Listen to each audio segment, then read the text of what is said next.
trying to practice it with you, I can imagine that you could miss so many one-foot shots. You guys just miss this much around the rim.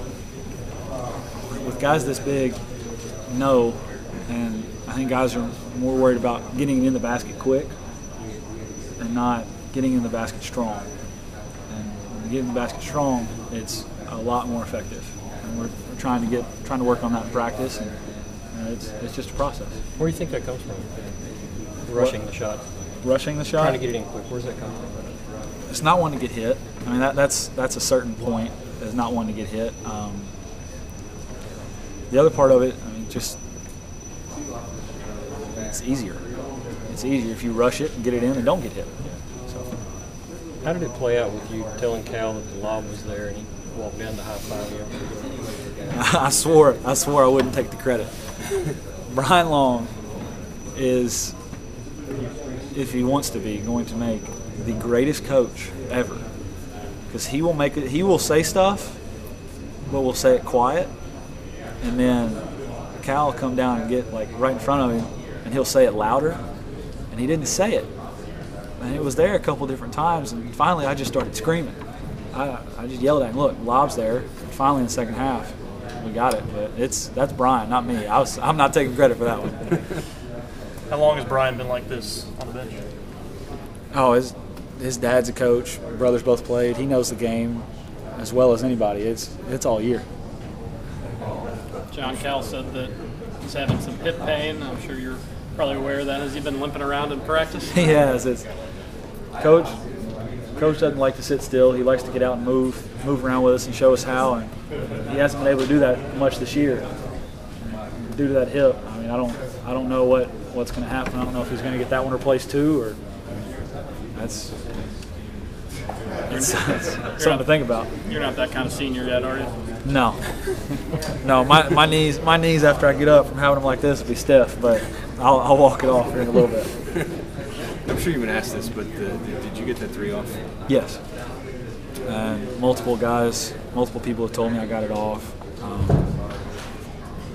The TV truck told me that I got it off. But like I said earlier, I went nuts on Joe Lindsay, because I thought, I mean, I have a relationship with a lot of refs around here, and that do our games, do SEC games. I've developed that over 5 years, and I'm like, look at the monitor. And he looked at me and he said, look, I can't. I don't know if you got it off or not. You may have, but I can't look at it because it's not the last 10 minutes of the game. Is that maybe something you'd help Cal with, handle the refs? I'm bad as it is with the refs. I say stuff that I probably shouldn't over on the bench, but I keep it in like outside the lines. Once I get on, it's kind of bad. Cal said it didn't matter. Today you throw in a half-court shot at the buzzer. Who cares? You just needed to win. Did it feel that way as a team? Nobody likes to lose. Lost 2 in a row. You said a minute ago, I've only lost 2 in a row in 5 years. I only lost that. Other than this year, 1 time. It was last year. So that was uncharted territory for me too. And everybody was rattled. This was a must-win. We needed to get it, and went out and got it. Jon, you've seen about everything here. How did some of the other guys, younger guys, respond to all the national stuff about Cal being here and stuff? I mean, I know you guys know what's going on. You're not oblivious to what's happening. We're not oblivious. We just put it in the back of our minds and go on about our business. We just put our head down and grind through it. That's all it is. I mean, Cal can do whatever he wants. He's going to get criticized. We're going to get criticized. The writers of it are going to get criticized. It's an endless circle of just constant criticism. So we just don't worry about it. That's something that as a player you just can't worry about. Jon, Cal talks a lot about how you have a really unique view of this team because of how many pros you've played with. What as you graduate, what do you take away from all of that experience? All the experience from the practicing with all these pros.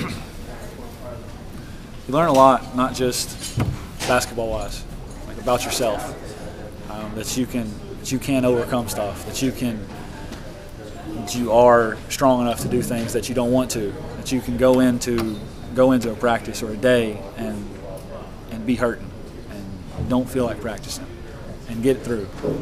I mean, those guys, all the guys that I've played with, Kid, whoever, DeMarcus, John, all those guys from first year, all the way through. They're brothers to me.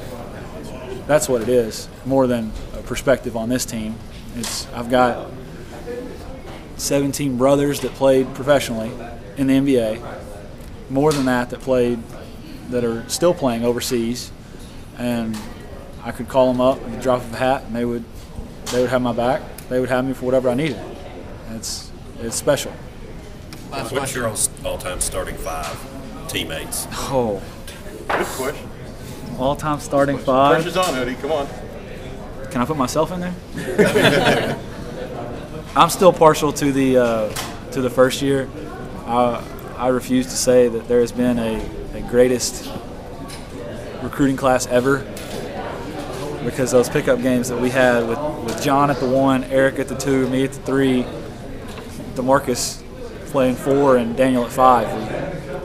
It's the most fun I've ever had. And I would have to say that just because I'm partial to those guys. And you put yourself in there. Exactly.